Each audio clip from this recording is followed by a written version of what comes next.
Well, once upon a time, the word pronoun was really only ever heard in classrooms. Now it's become the latest battleground in the culture wars. The push by gender activists for everyone to announce their pronouns is gaining momentum. Evolutionary biologist and managing editor of Quillette, Colin Wright, wrote in the Wall Street Journal, pronouns are now frequently displayed prominently in social media bios, email signatures and conference name tags. Vice President Kamala Harris features she, her pronouns in her Twitter bio, and Transportation Secretary Pete Buttigieg includes he, him in his. Then there are the singular they, them pronouns used by non-binary people who identify as neither male nor female, as well as a growing list of bespoke neo-pronouns such as ze, ze, or fey, feya, and the even stranger noun self neo-pronouns like bun, self. It goes on and on. There's an endless list. Colin Wright joins me now from Sacramento in California. Colin, you wrote that the seemingly innocuous question, what are your pronouns, really masks a demand for conformity with a fairly regressive set of ideas. Yeah, I mean, so we kind of hear people asking about what your pronouns are, or coercing you and others into exchanging them during greetings and introductions. It's becoming really common. It's the norm in universities and many schools, gaining traction everywhere.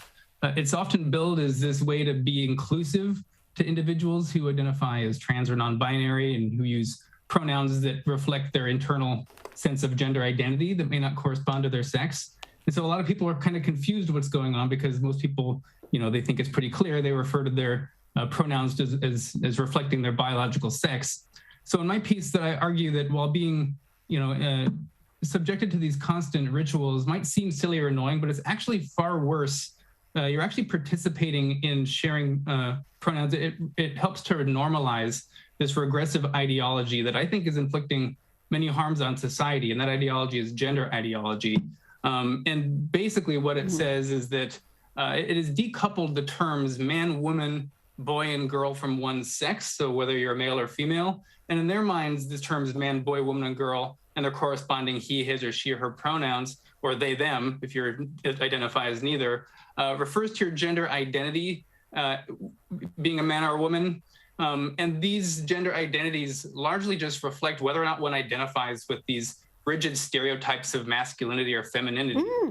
So that's sort of where the ideology is going this way. It's decoupled it from sex. And I think it's harmful because it actually, if we're decoupling things from sex, we have a lot of laws and a lot of norms that revolve around one's your biological sex. So we're having biological males, for instance, who are just simply identifying as females, entering women's prisons or playing in their sports. And then we have this notion of, if you don't correspond to these stereotypes of masculinity or femininity, this is considered gender dysphoria, which is billed as a medical condition. We're putting kids on puberty blockers and cross-sex hormones, and they're becoming sterilized, et cetera. So, it's actually quite a harmful idea to have normalized, and that's what pronoun sharing is trying to do.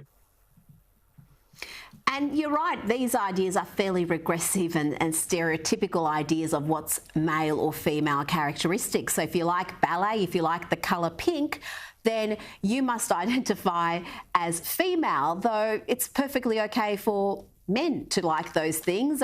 There's a campaign underway at the moment suggesting we should all begin conversations with, hi, my pronouns are she, her, what are yours? Tell me about this campaign and again, why you think it's actually harmful for society and particularly for women. Yeah, because if you're participating in this thing, these pronoun rituals, you're essentially participating within the ideology of gender ideology, which is decoupled sex, from these pronouns and from your identity. So you can be a woman or claim to be a woman and be a biological male. And they mean this quite literally. So I have an analogy in my piece just to kind of point out the fact that you're actually participating in an ideology. Now, suppose instead of being asked, what are your pronouns? Or someone saying, hi, I'm Colin, I use he, him pronouns, what are yours? suppose it was sort of this astrological society that said you need to begin all your conversations with, hi, my name's Colin, I'm a Sagittarius, what's your sign? Now, if you don't believe in astrology, you might say, oh, I don't believe in it, I don't have a star sign. And then they might come back at you and say, well, of course you do, what month were you born in? And then, but that's a very, very different question that is not actually ideologically loaded. And so the same can't be said of gender ideology. Well, I think it's very similar for gender ideology, because when someone asks you, what are your pronouns? You might think that they're just asking you what your sex is, but in reality, they're asking you whether or not you're identifying with these rigid and regressive stereotypes of masculinity or femininity. And most people don't. Most people aren't these rigid caricatures of masculinity or femininity. We're kind of all inhabit some in-between space. And so by that ideology, we would all be considered trans or non-binary. And then that opens the door to the whole medicalization of gender nonconformity, which I would say is sort of an extremely regressive and troubling trend that we're seeing in medicine right now. And these things, not long ago, were very much fringe ideas. You might hear about them at a university campus, but they've gone into the mainstream, though they don't probably enjoy mainstream support. You've got the Vice President announcing her pronouns on her Twitter bio. It has really become normalised in such a quick period of time, despite not having a great deal of support from the majority of people. In the interest of being inclusive, are we actually excluding the majority of people who don't believe in this ideology? Yeah, I would actually say that most people who are asking you for your pronouns, they're usually just people who are paid to run some sort of some lesson plan or some sort of corporate training. I don't necessarily think most people even believe in the gender ideology that's underpinning this request. In a sense, they're just sort of mouthpieces for an ideology that they don't even participate in themselves. But that doesn't matter, because it still normalizes that practice of doing it. And then that just sort of greases the wheels for that ideology to come in, once it gets more adoption through society, which it currently is. So yeah, I think it's a troubling trend that we're seeing. It might seem really innocuous, and people say, oh, just say he, him, she, her. Like, what is the big deal?